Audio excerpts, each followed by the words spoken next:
Alien Isolation has been a glaring hole in my backlog for several years now. I love horror in both video games and film, and Alien is without a doubt my favorite film franchise. The thing that was holding me back was I tend to be a bit of a weenie when it comes to horror games and prefer action horror over survival horror. I came across this great graphic on Reddit that shows the spectrum of horror games. Apart from these few exceptions on the right side of the line, my taste generally leads me to the action side of the spectrum, with a few of my favorite games of all time being over here on the left side of the line. And then there's Alien Isolation all the way over here. So the gameplay of this game is not something that would typically reel me in, and I even did start the game many years ago, but did not see it all the way through. But to be fair, I believe that was right after Doom Eternal came out, so anything that was not a crack simulator was just not hitting the spot for me at the time. Recently, with the release of Alien Earth, I got Alien Fever. I rewatched all the movies prior to the show's debut, have been enjoying the show, and figured what better time than now to finally experience Alien Isolation. And now I am here to share that experience with you. From the first minutes of this game, I was very much on board. Starting out hearing Sigourney Weaver's voice immediately hit me in the feels. Personal message.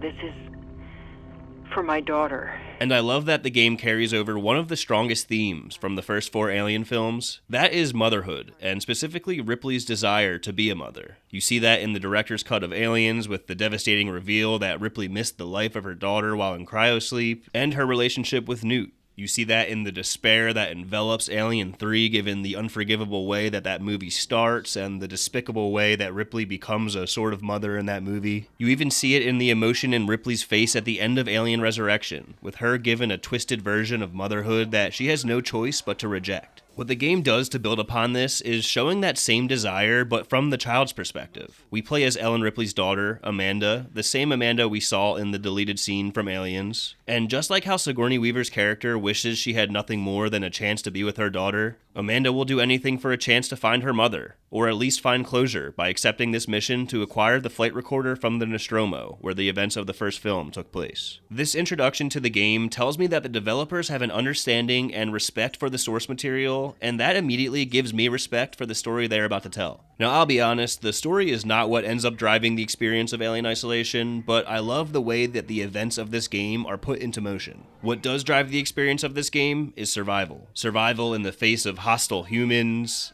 androids, and the awe-inspiring Xenomorph.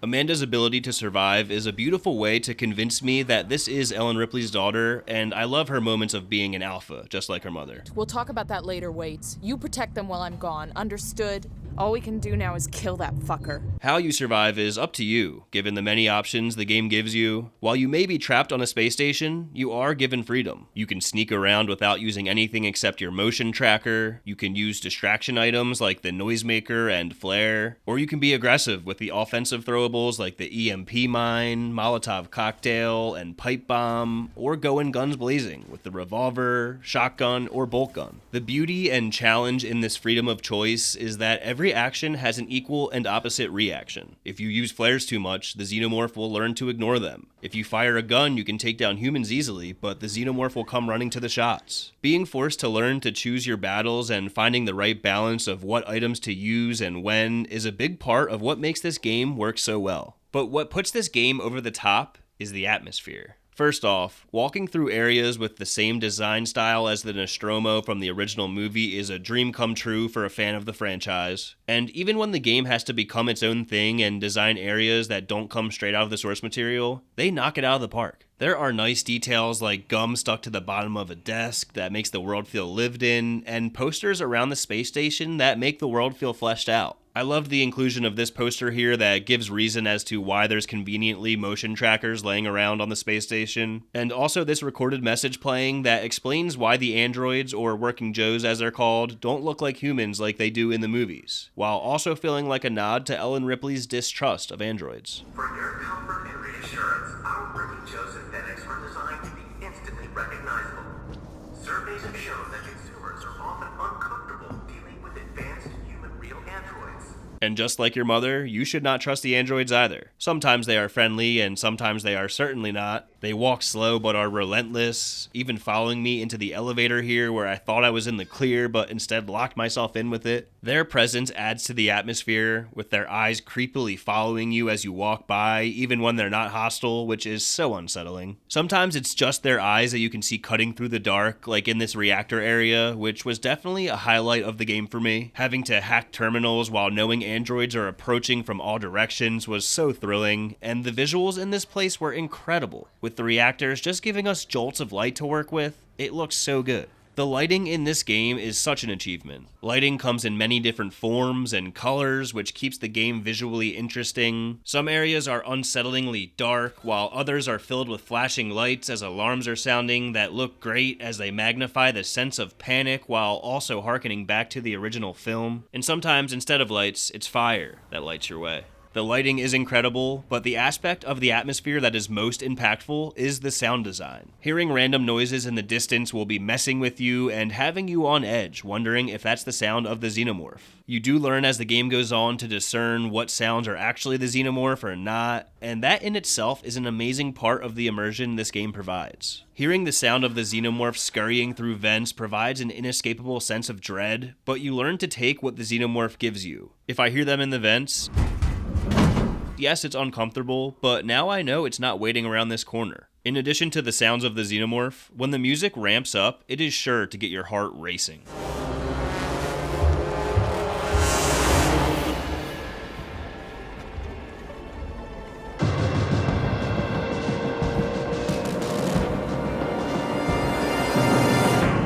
All I'm doing in this clip is waiting for a tram car to arrive, but I was shitting bricks. Just because the music was building up, I didn't know what was about to happen.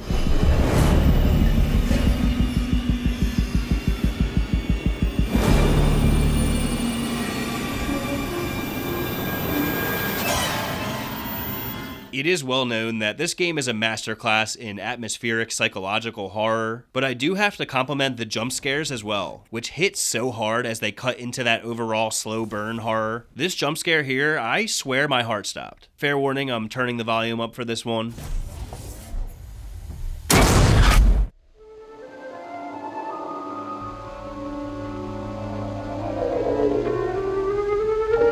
The Xenomorph, of course, jump scared me several times as well. I don't know why I doubted that the Xenomorph could hear the motion tracker, but I nearly shit my pants here and also learned a valuable lesson. Every time the Xenomorph is on screen is an absolute treat, and honestly, there is so much tension before you even see them. Just knowing they're gonna show up, but you're not sure when. Something else. A monster. I loved this detail leading up to our first run-in with the Xenomorph. Right before the cutscene of seeing it for the first time, we walk through this room with pipes blatantly leaking from the ceiling, which is clearly foreshadowing the dripping saliva of the Xenomorph from above. And that's exactly what happens in the very next room. Me.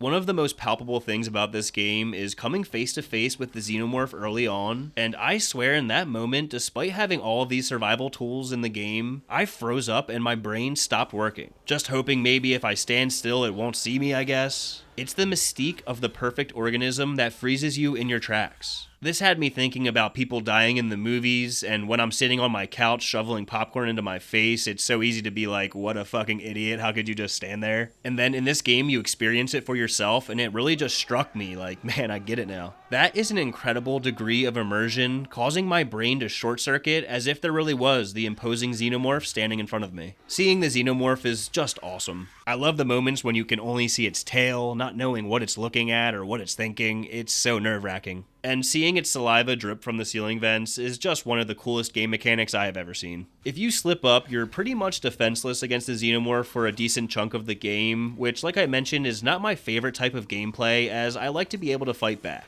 But once you get the Molotov cocktails and, more importantly, the flamethrower, you can really start bossing the Xenomorph around, forcing them back into the vents. It's still not foolproof though, as they can bump you for some damage as they escape the flames, or grab you through the flames if you're not quick enough. Which we will slow down here and just admire how badass this looks. God damn, it's awesome. You can go frame by frame and the game still looks incredible. And I'm sure someone out there with a high-end PC can even put these clips to shame.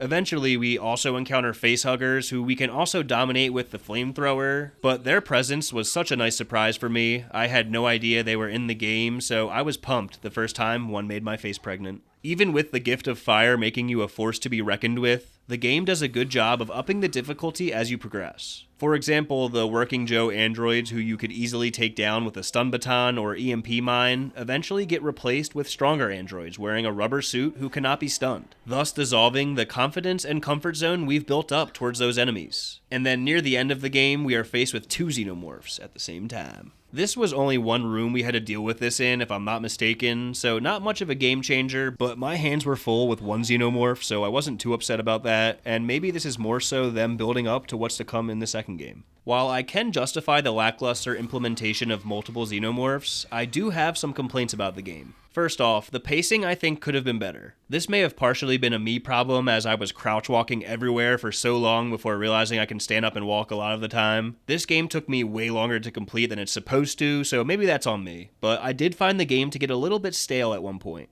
Not too long after I was feeling that, we made our way down to the nest, which had me revitalized and thinking, yeah, this is exactly what I wanted to see. So my prayers were answered, but the fact that I had those prayers in the first place just tells me the pacing could have been better. Another issue I guess you could call pacing is in the flashback and spacewalk sequences. This is with the literal pacing of your movement. Don't get me wrong, that flashback was another moment that was a treat for a fan of the franchise. Finding the derelict ship, seeing the cockpit, being able to get up close to the space jockey, and best of all, descending down into the nursery of eggs. All of that was beautiful, but you're just forced to walk very slowly throughout this section. It really didn't bother me too much during the flashback as I was enamored with what we were walking through, but the spacewalk sections late in the game, on the other hand, were such a slog. You have to walk so far here at a snail's pace with a view that you can soak up in the first 10% of the walk. I'll be honest, it got to the point where I just held the stick forward and was checking my phone. To make matters worse, everything you do during the spacewalk is so tedious. You have to flip force switches in slow motion, you have to enter these coordinates on these dials in slow motion. I figure there is some deserved appreciation for this being accurate to what it would be like in real life, which I really don't know about, but I don't know, maybe have us flip 2 switches instead of 4 if we're going to be moving at a sloth's pace. The last of these sequences I get is a direct callback to the end of the first Alien movie, which is cool, but in the movie, Mama Ripley is trucking trying to force those things back in as quickly as possible, whereas we're just out here taking our good old time. I am being nitpicky right now, it's a very small chunk of the game, but that was brutal, and I can only imagine it being a dreaded sequence on a replay. We also have this area inside the station where we again have to flip 4 switches. In this case, flipping switches didn't really bother me, but I thought this moment just fell flat. Trying to make it an intense moment with the music, but I'm just flipping switches with no enemies around and no time limit to my knowledge. This was supposed to be an important scene with an important character sacrificing himself that just totally fell flat for me. Also, with this character Samuels, I wasn't sure if I should have known all along that he was an android or what. I got the impression that he was one after he bodied another android, but then this moment was built up to be some emotional moment that I really don't know if this was the reveal or what. Maybe it's just me, but I feel like his character was not handled well. And then we have this area that drove me up the wall. The circle on the map is telling us our objective is all the way over here, so I searched that entire area, scratching my head while having to deal with the Xenomorph at the same time. I ended up looking it up and then realized you actually need to be over here, way outside of the objective circle. The worst part is, I did even search this room earlier, but did not think to interact with the keyboard. I mean, there's 100 screens in here, and the keyboard is not glowing like interactive elements usually are, and we're way outside where the game is telling me to be, so I just totally missed it. At one point in that same area, I scared the Xenomorph off, and then this guy is just shooting me in the face when we clearly have a common enemy here. Why are you shooting me in the face?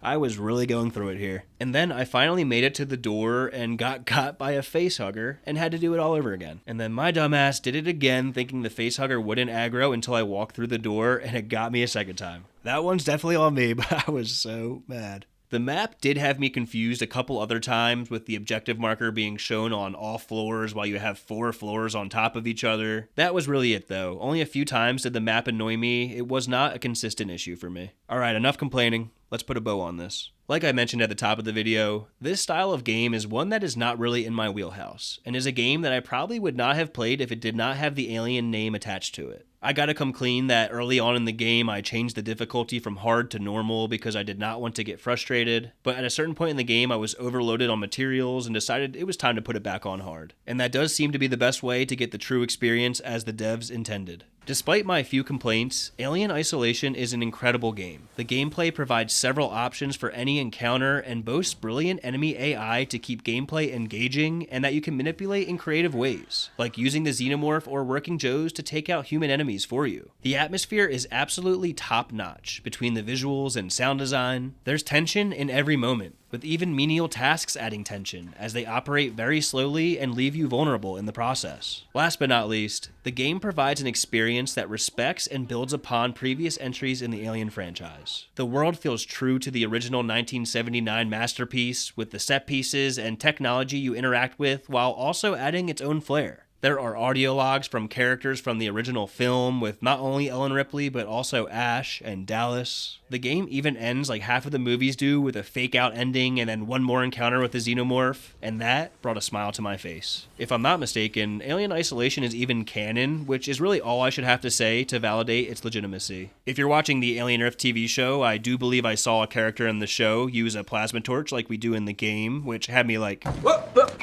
Let me know your thoughts on Alien Isolation down in the comments. And as always, priority 1, protect the specimen. Sons of bitches!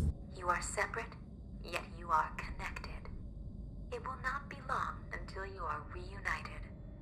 How do you feel?